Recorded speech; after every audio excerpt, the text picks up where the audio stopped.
윤석열 대통령이 취임 뒤 지속해오던 출근길 문답을 불미스러운 사태를 이유로 전격 중단했습니다.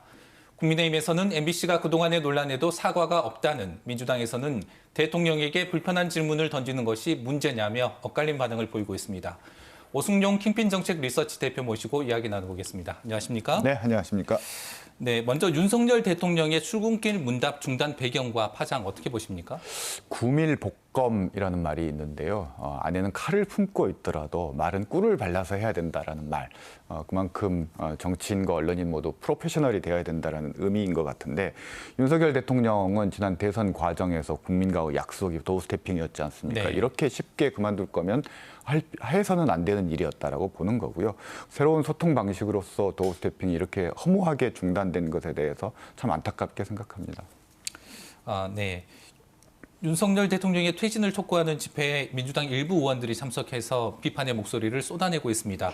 국민의힘은 반헌법적 행동이라고 반발하고 있는데 어떻게 봐야 할까요? 일단 국회의원도 국민의 한 사람으로서 정치적 의사를 표현할 자유가 있고, 민주당에서는 당과의 연계를 공식적으로 부인하고 있는 상황에서 참석 그 자체를 문제 삼을 수는 없을 것 같습니다.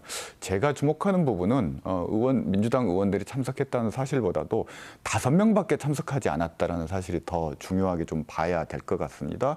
이재명 대표에 대한 검찰 수사가 진행되면서 민주당 내에서 이재명 대표를 중심으로 한 결집력이 약화되고 있다는 하나의 징후로서 받아들일 수 있을 것 같은데요.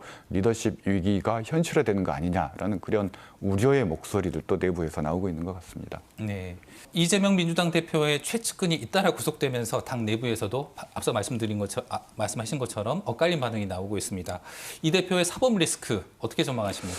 일단 성남시장과 경기도지사 시절의 배임, 뇌물, 정치자금법 위반 등의 혐의로 지금 검찰 수사가 진행되고 있는 것이고요. 김용과 정진상에 대한 구속영장이 발부된 상태입니다.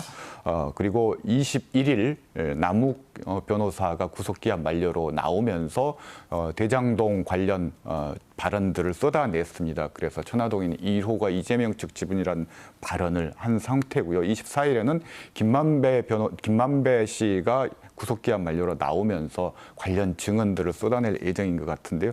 아마도 이재명 대표에게 좀 불리한 증언들이 계속 나올 가능성이 있다. 또 하나는 김용과 정진상의 구속영장이 발부됐다는 것은 이미 법적으로 범죄 관계가 소명되었다는 얘기고, 그 공소장에는 김용, 정진상과 이재명 대표가 정치 공동체, 공범관계에 있다라고 표현이 돼 있다는 거죠.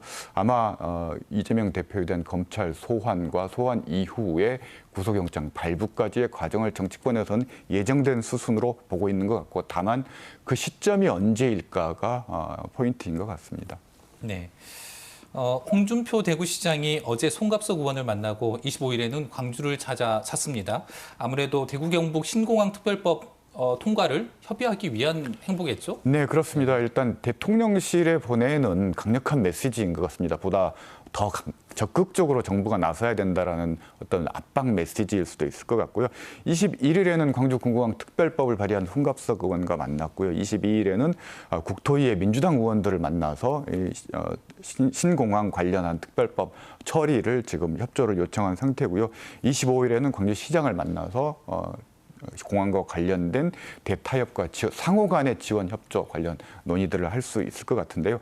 아마 국토위와 국방위로 상임위는 서로 다르지만 어차피 상임위에서 통과 심의가 완료되면 법사위에서 법사위 대안을 통해서 관련 이해관계 조정이 이루어지면서 처리할 수 있을 것이라는 기대감이 좀 높아지고 있는 것 같습니다. 네, 강기정 광주시장이 최근 광주도시철도공사 사장의 선거 캠프 출신 인사를 내정했습니다. 보훈 인사라고 봐도 될까요? 네, 주민자치가 아니라 캠프 자치가 되고 있다는 지적을 제가 여러 차례 드렸는데, 그게 좀 현실화되고 있는 측면이 있는 것 같고요. 그리고 그동안 지역의 불문율 중에 하나가 가족관계로 얽히면 한 사람이 양보하는 게 관례였는데, 최초로 부부 기관장 시대가 출범을 하게 된 것 같습니다. 물론 강기정 시장은 부인의 경우는 문화부 산하기관이고 도시철도공사는 광주시 산하기관이라 소속이 다르다라는 얘기를 하고 있습니다만, 아무튼 이에 대한 지역사회 여론이 그렇게 좋은 것 같지는 않습니다. 정치인 출신이기 때문에 전문성도 부족합니다. 교통공사 출범을 앞두고 있고요. 도시철도공사가 지하철 2호선 건설 문제로 굉장히 지금 어려움을 겪고 있습니다. 그리고 도시철도 1호선의 적자가 심화되고 있는 문제도 풀어야 되는데 정치인 출신이 과연 얼마나 전문성을 발휘할 수 있을지 청문회 과정을 좀 지켜봐야 될 것 같습니다. 네, 말씀 잘 들었습니다. 네, 감사합니다. 지금까지 오승용 킹핀 정책 리서치 대표였습니다.